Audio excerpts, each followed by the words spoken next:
Good afternoon, students. Class 12th, Political Science, Chapter 3, Politics of Plan Development. Here is the fourth video of this chapter. In this video, we will study about the first 5-year plan and the rapid industrialization during the second 5-year plan. Let's start our topic. The first 5-year plan. Please note down the time period 1951 to 1956. Sought to get the country's economy out of the cycle of the poverty. जो poverty हमें एक legacy में मिली है British government से, तो उस poverty को वहाँ से ख़त्म करने के लिए, उसके एलिवेशंस को इंडिया से हटाने के लिए हमने एक साइकिल ऑफ पॉवर्टी से बाहर निकलने के लिए 5-year प्लानिंग में, फर्स्ट 5-year प्लान में सबसे ज़्यादा प्रियोरिटी उसको दी. The K N Raj, a young economist involve in the drafting of the plan, argued that the India should hasten slowly, यानी कि हमें धीरे धीरे चलना चाहिए अपनी इकोनॉमी को डेवलप करने के लिए. फॉर द फर्स्ट 2 डिकेड्स, आगे आने वाले 20 सालों के लिए हमें थोड़ा धीरे धीरे चलना चाहिए ताकि हम एक डेवलपमेंट की एक अच्छी पकड़ बना लें और जो हमारी डेमोक्रेसी है उसको भी कोई नुकसान ना पहुंचे. तो ये हमारा के एन राज की तरफ से एक सजेशन आया कि हमें कुछ इस तरीके से काम करना चाहिए. And K N Raj was the person जिन्होंने फर्स्ट 5-year प्लान को ड्राफ्ट करने में बहुत एक इम्पॉर्टेंट रोल प्ले किया. And CBSE used to ask the name of the economist who played a very major role during the first 5-year plan and the second 5-year plan. In the first 5-year plan, there was a important figure, the K N Raj, and when we talk about the second 5-year plan, तो there was the person PC Mahalanobis. तो इन दोनों लोगों के नाम आपके लिए बहुत ज़्यादा important है क्योंकि CBSE 1 मार्क क्वेश्चन में कई बार पूछती है. The first 5-year plan addressed mainly the agrarian sector. Agriculture sector पे बहुत ज़्यादा इन्वेस्ट किया गया या फिर उसी को सबसे ज़्यादा प्रियोरिटी दी गई. एंड एग्रीकल्चर सेक्टर या फिर प्राइमरी सेक्टर की अगर हम लोग बात करें पर्टिकुलर, तो agrarian sector, agriculture sector, dams बनाने में, इरिगेशन की अलग अलग फैसिलिटीज़ फार्मर्स तक पहुंचाने के लिए, ये सारा ऑब्जेक्टिव हमारे फर्स्ट 5-year प्लान में रहा. इसके बाद हम लोगों ने agricultural sector was a hit hardest by the partition and needed urgent attention. क्योंकि पार्टीशन के बाद बेटा जो हमारे 2 फर्टाइल एरियाज़ हैं, जो पंजाब वाला फर्टाइल एरिया है, पंजाब पश्चिम बंगाल वाला जो हमारा फर्टाइल एरिया, तो वो पाकिस्तान के साथ हमारा डिवाइड हो गया, हमारे रिवर्स डिवाइड हो गए. तो एक एग्रीकल्चर सेक्टर को बहुत ज़्यादा एक इम्पैक्ट पहुंचा, तो उसको संभालना बहुत ज़्यादा ज़रूरी हो गया, ऐसा प्लानिंग कमीशन ने डिसाइड किया. तो huge allocation were made for the large scale projects like the Bhakra Nangal dam.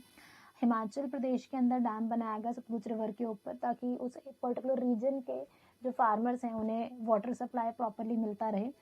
The plan identified the pattern of land distribution in the country as the principal obstacle in the way of agricultural growth. क्योंकि land का distribution ठीक से हुआ नहीं था, क्योंकि जो British government time period चल रहा था वहाँ पर जो किसान थे, they were majorly like the peasants, small scale farmers they were, and the small scale farmers were not having their own land.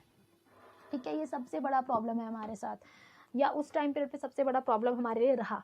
तो लैंड डिस्ट्रीब्यूशन को सबसे बड़ी परेशानी है, ये आइडेंटिफाई किया गया. तो लैंड डिस्ट्रीब्यूशन के काम को सुधारने की कोशिश की गई, इसके बारे में हम लोग आगे भी डिटेल में पढ़ेंगे. तो लैंड रिफॉर्म्स करने की बात की गई. ठीक है, it focused on the land reforms as a key of the countries development, क्योंकि ये सबसे ज़्यादा ज़रूरी है. क्योंकि लोगों के पास अगर लैंड प्रॉपरली डिस्ट्रीब्यूटेड फॉर्म में नहीं होगा, किसी के पास लैंड बहुत ज़्यादा है, किसी के पास बिल्कुल भी नहीं है, कोई दूसरे की लैंड पे काम करता है, ठीक है, कोई दूसरे की लैंड को किराए पर लेकर काम करता है, कोई मजदूर की तरह काम करता है, तो ये सारी की सारी प्रॉब्लम्स हमें देखने को मिल रही थी. एंड तो after that in the first 5-year plan we plan की हमें कहीं ना कहीं एग्रीकल्चर सेक्टर में जो लैंड डिस्ट्रीब्यूशन है या जो लैंड का रिफॉर्म है उसे सुधारना ज़रूरी है, लैंड रिफॉर्म करने ज़रूरी है. On the basic aim of the planner was to raise the level of the national income, which could be possible only if the people saved more money than they spend. यानी कि लोग national income बढ़ाने की कोशिश की गई, लोगों को सेविंग्स करने के लिए मोटिवेट किया गया, प्लान सेक्टर में सेविंग करने के लिए कहा गया.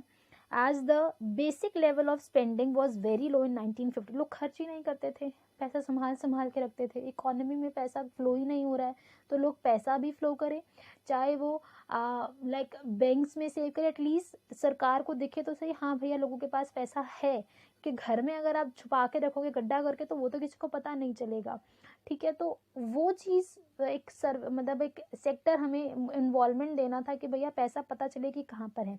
It could not be reduced any more so that the planners ought to push the saving up, तो सेविंग्स बढ़ाने के लिए कहा गया। That too was difficult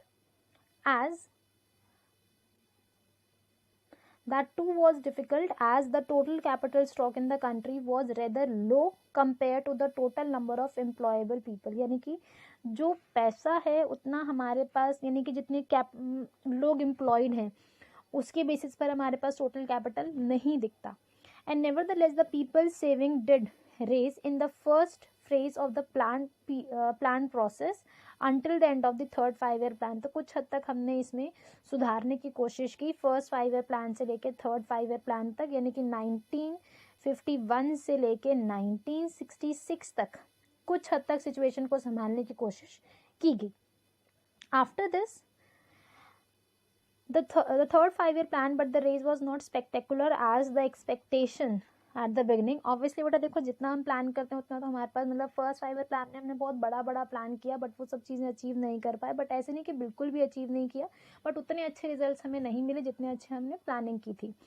and from the early 1960s till the 1970s the proportion of the saving the country actually dropped considerably, क्योंकि शुरुआत में लोगों ने फिर भी सेविंग्स की, पर 1960s यानी कि अगर हम कहें कि सेकेंड 5 ईयर प्लान के एंड तक आते आते 1961 का जो टाइम पीरियड है, तो सेकेंड 5 ईयर प्लान के एंड तक आते आते लोगों ने सेविंग्स करना कुछ हद तक कम कर दिया, ठीक है। वो अलग इकोनॉमिक इश्यूज हैं इसके, तो ये प्रॉब्लम हमको फेस करनी पड़ी ज़्यादा।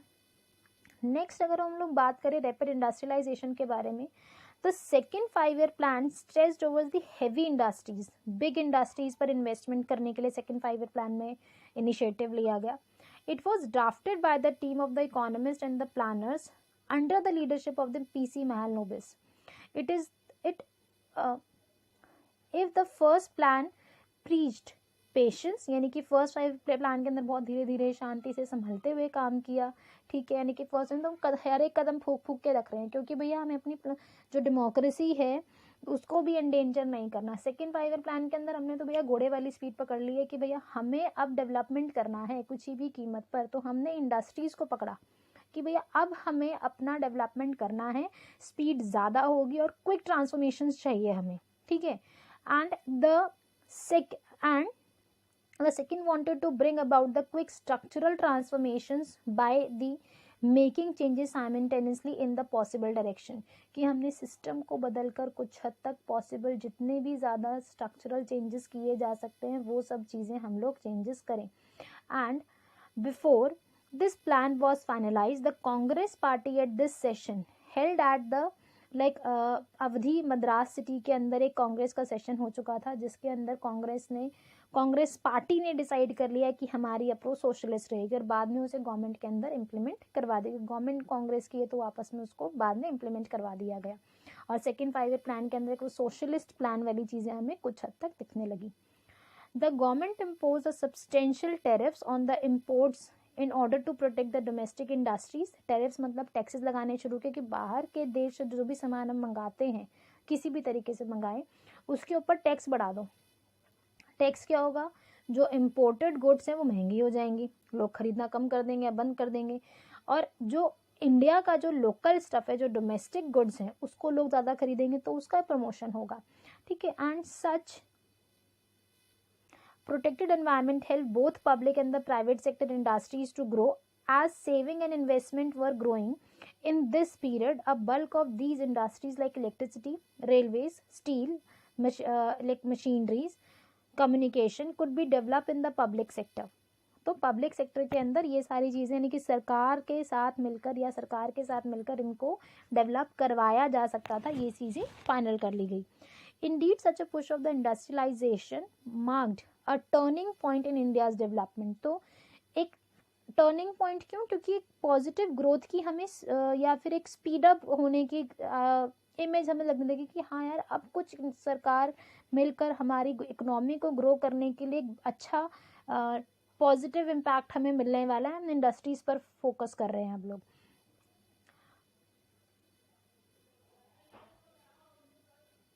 नेक्स्ट है it however had its problems as well। अब देखो बेटा, हमने कुछ हद तक जब चेंजेस लेकर आए हैं, पहले सरकार इकोनॉमी पे ध्यान, इकोनॉमी के इंडस्ट्रियल सेक्टर पर ध्यान या सेकेंडरी सेक्टर पर ध्यान नहीं दे रही है, एकदम से ध्यान उसका वहाँ पर जाएगा तो कुछ हद तक हमें प्रॉब्लम्स होंगी। And there was a technological backwardness. Why? क्योंकि हमारे पास इंडस्ट्रीज पहले से नहीं है, हम टेक्नोलॉजिकल एडवांसमेंट नहीं कर रहे थे। हमने एग्रीकल्चर सेक्टर पे इन्वेस्टमेंट ज़रूर किया, पर हमने उसको मॉडर्नाइज करने के बारे में नहीं सोचा।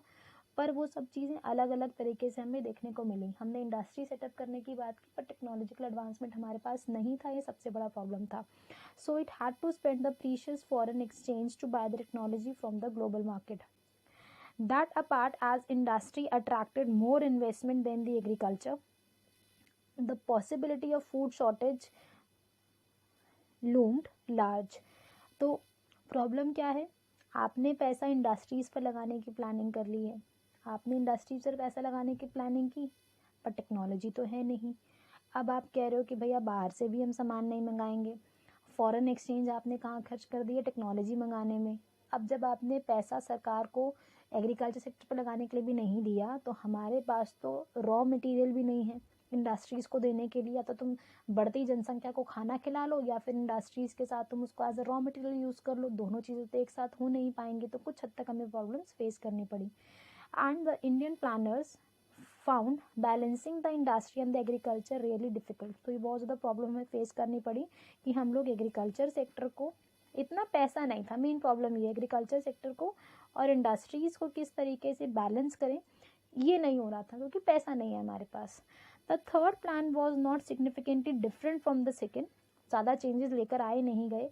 And critics pointed out the plan strategies from time around displaying the unmistakable urban base। कि हम लोग कहीं ना कहीं इकोनॉमिस्ट जो हैं वो कुछ इस तरीके से हैम्पर करने की कोशिश करें कि भैया हम अर्बन एरिया को ज़्यादा डेवलप कर लें, कुछ ऐसा। And other thought that the industries was wrongly given priority over the agriculture. कुछ लोगों को लगा कि भैया आपने इंडस्ट्रीज़ को ज़्यादा प्रियोरिटी दे दी है, एग्रीकल्चर को प्रियोरिटी बना के रखनी चाहिए थी, इसलिए हमें सारे लॉसेज हो रहे हैं। और कुछ हद तक ये एक कारण सही भी है।